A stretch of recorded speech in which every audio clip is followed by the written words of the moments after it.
tidak boleh apalagi saat waktunya sholat. Saat mendengar suara azan berkumandang Allahu Akbar, Allahu Akbar, maka segeralah kalian menuju kamar mandi untuk apa? Untuk mengambil air wudu, kemudian melaksanakan sholatnya. Tidak boleh ditunda. Sudah dipahami? Iya, keren.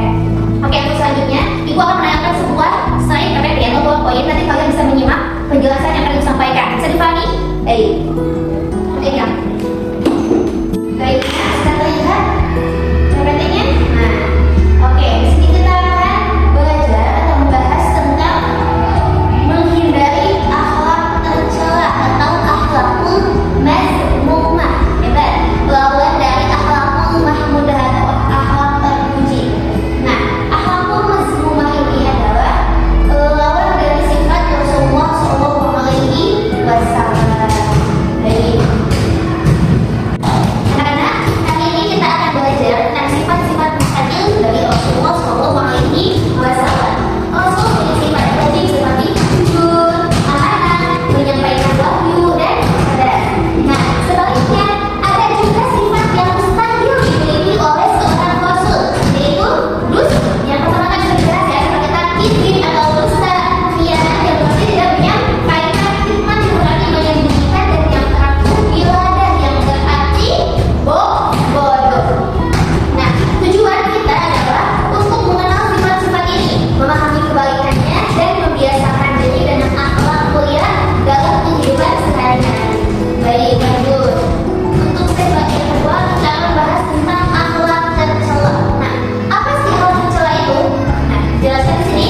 Akhlak tercela adalah perilaku buruk yang dilarang dalam agama Islam. Sangat-sangat tidak dianjurkan. Karena apa? Karena menghina diri sendiri dan orang lain. Rasulullah SAW diutus untuk menyempurnakan akhlak manusia. Rasulullah adalah rasul yang terbaik yang patut kita untuk contoh, untuk patuhi, untuk taati. Sehingga sifat tercela mustahil ada pada diri beliau. Jadi sifat-sifat mustahil ini, yang tercela ini mustahil ada pada diri seorang Rasul. Nah, contohnya seperti apa kan? Contohnya seperti berbohong, berkhianat, kemudian menyembunyikan kebenaran atau bertindak senonoh. Semua ini adalah kebalikan dari sifat mulia Rasulullah SAW. Kemudian yang pertama sifat kizib atau artinya berdusta atau berkata bohong. Nah, Rasulullah SAW sangat-sangat mustahil untuk bersifat dusta karena beliau mendapatkan gelar al-amin yang berarti orang yang dapat dipercaya, orang yang selalu jujur dan dipercaya. Saat Isra juga beliau meski banyak orang yang meragukan, Rasul tetap menyampaikannya dengan jujur. Dan kehidupan kita juga dusta bisa berupa kepada orang tua atau guru. Dampaknya orang lain tidak akan lagi percaya kepada kita. Maka kita harus menghadiri Rasul dengan selalu berkata benar. Bisa dipahami? Ayo, di sini siapa yang masih suka berkata bohong? Iya, karena tidak boleh. Lanjut untuk set selanjutnya. Kita akan bahas tentang sifat kitman yang berarti menyembunyikan kebenaran. Nah, sudah jelaskan sebelumnya bahwa kitman artinya adalah menyembunyikan sesuatu yang seharusnya disampaikan. Seperti halnya contoh tadi, fakir, ibu titipkan uang untuk beli batagor karena ibu lapar saat jam istirahat. Mungkin pada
Pak, kita